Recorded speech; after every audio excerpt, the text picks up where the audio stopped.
On ESPN Plus is tomorrow, October 26th at 8 a.m. Eastern from Singapore Indoor Stadium with Damian Maia taking on Ben Askren in the welterweight main event. Askren looks to bounce back from his 5-second loss to Jorge Masvidal in July. That was the fastest KO in UFC history. To order the main card in English and Spanish, go to ESPNplus.com. Be sure to download the ESPN app if you're watching on your mobile device. I want to make my other prediction, and I was wrong before the game. I said they were going to be the 7-8 seed. They're not going to make the playoffs because they just can't score enough. You know, you look so at. You could tell after one half of basketball. Playing with the best defensive team, the Clippers. No, but not just that, Candace. You know, when you look at your team, you say, okay, Steph can get me 30. D'Angelo can get me 20. But Draymond, even though he's a heck of a player, he only going to get me 15. That's not enough in the Western Conference this year. All right, that was Charles Barkley last night on TNT's halftime show, not being shy about giving Klay Thompson his thoughts on the Warriors' chances for this season and beyond. It was good to see Klay on set there with them. Candace Parker, how far away are the Warriors from another chip, Stephen A? Well, they're very far. They're very far this year. They're certainly not going to win it this year, in my estimation. I think that they're just a piece away after this year once Klay comes back healthy. You know, I believe in Klay Thompson. I think that Klay Thompson, a legitimate argument could be made that he is the second greatest shooter in the history of basketball.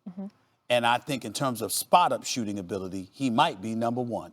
The reason why we absolutely give Steph Curry the advantage is because Steph Curry, that nasty handle of his and how he shoots off the dribble, Klay, that's not Klay. And so because of that, we got to give Steph that amount of love. But I'm telling you right now, Klay Thompson's movement without the basketball, his post-up and turnaround jump shooting ability, his spot-up shooting ability, his long-range shooting ability, Klay Thompson is the truth. He is a future Hall of Famer. I'm tired of people not talking about that with him. He is that great of a player, period. And obviously, he's exponentially better than Steph Curry as a defender. So when you look at him and Klay and Steph together, I believe all you need after that is a third scorer, preferably on your front line. That's it. Somebody on your front line. It can't be another guard, like or whatever, because we're talking about defense needing to be played as well. You should be happy I said that. The point is, on your front line, somebody that can give you 18 to 20. That's what you need. And they're not going to have that this year. So I'm not saying they're going to win the championship this year. I don't think that it's over in terms of how Barkley came across like they can never win again. I don't believe they're going to win this year, but I do believe that when Klay Thompson comes back, he's coming back this year. I don't give a damn what anybody says. I believe Klay Thompson, we will see Klay Thompson this season. And if he comes back anywhere close to what he is, they will make the playoffs. And they could potentially knock somebody out in the first round.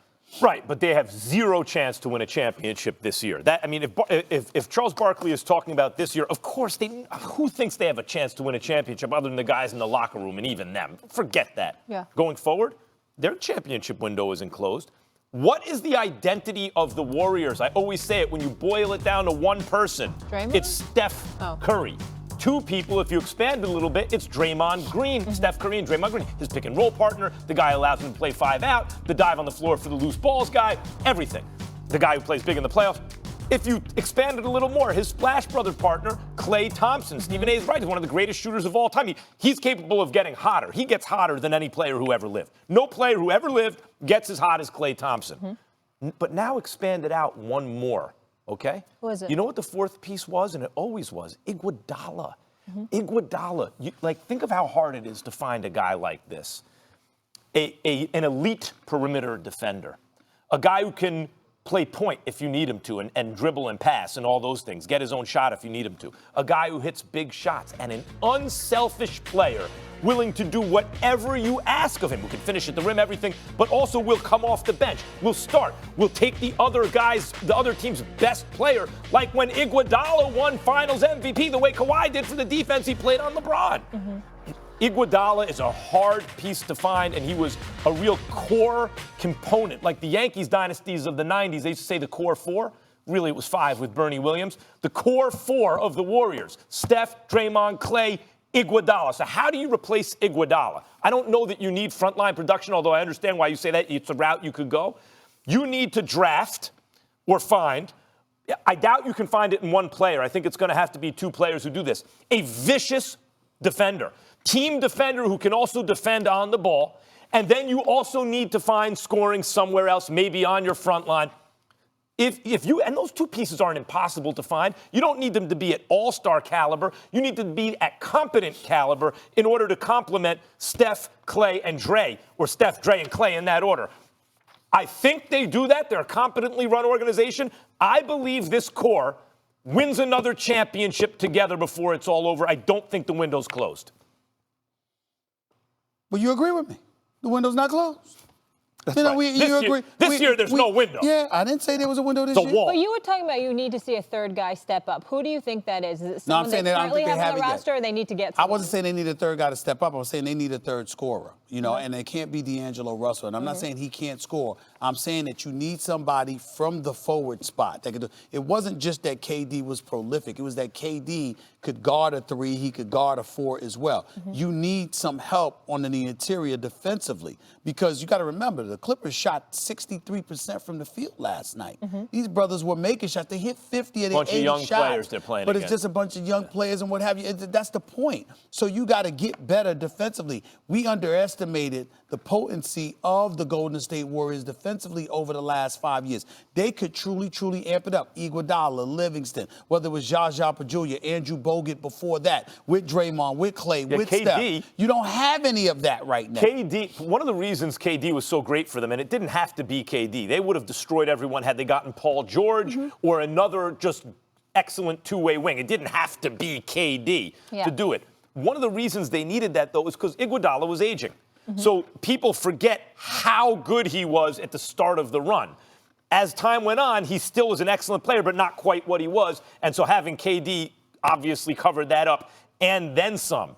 But that's what you, when you think of the defense on that team, Steph Curry's a willing team defender, can't defend on the ball, he's too small. But everybody else on that team was a monster. Draymond Green, you mentioned Bogut. Later on, it was KD, and then it was Iguodala and Livingston and Clay. Everyone you saw was a beast defensively. Can I ask you guys this? Because we're almost done with the show. The final block, we're going to go through a full slate of NFL games. Obviously, talking a lot of NBA. We're all hyped up out here in LA.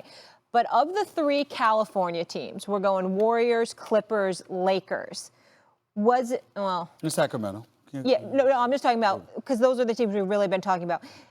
Was it what you expected? I know with the Lakers it wasn't. Were the Clippers better than you expected? Warriors worse? Lakers worse? No, Give me your thoughts. The Clippers were not. The Clippers were exactly what I expected. I expect them to be too deep at every position. I expected them to be tenacious defensively. Obviously, you've got perimeter shooting with the likes of Shamet and Lou Williams. Patrick Beverley is going to be a spark plug defensively, and he's going to take on the toughest defensive assignments. Doc Rivers utilizing him along with Kawhi Leonard and Maurice Harkless and Mo Harkless, who came from Portland, utilizing them defensively against LeBron interchangeably. Those are all things that I expected. What I did not expect was the passivity of LeBron. That's what I'm focused on. And I understand it was just a game. And I understand there's 81 more games to go. And LeBron James has been around too much, too long to ignore the big picture in favor of the old picture. But what I'm trying to say is that's not what Tuesday night was about. See, if LeBron had played well in the June and he was the champion and Kawhi was in town and LeBron had left for L.A., it's no big deal. So what? That type of attitude would have been totally understandable. The problem was while Kawhi was winning a championship, LeBron, for the first time in a decade, was home. He hadn't played since April. We've seen him on social media and beyond working out, going about. We've seen footages of him practicing in the gym when everybody else was on vacation. He gave us every impression he was looking for it.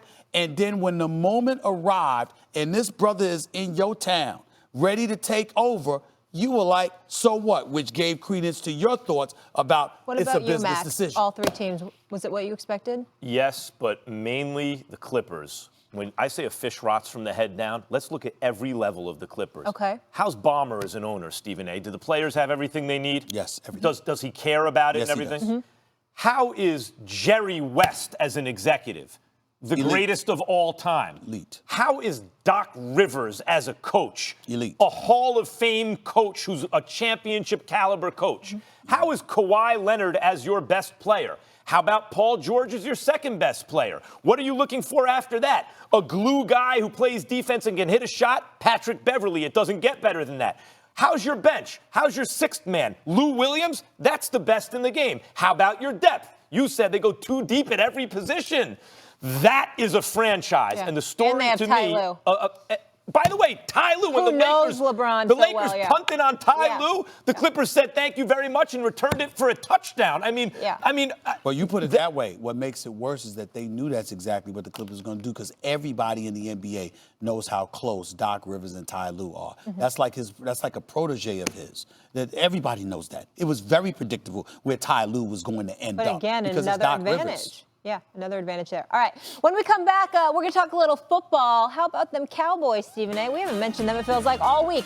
Is the Michael Bennett trade the key to a Cowboys Super Bowl run? We'll get you set for Sunday's slate of NFL games with Book It or Forget It. And how about this, a Halloween tree?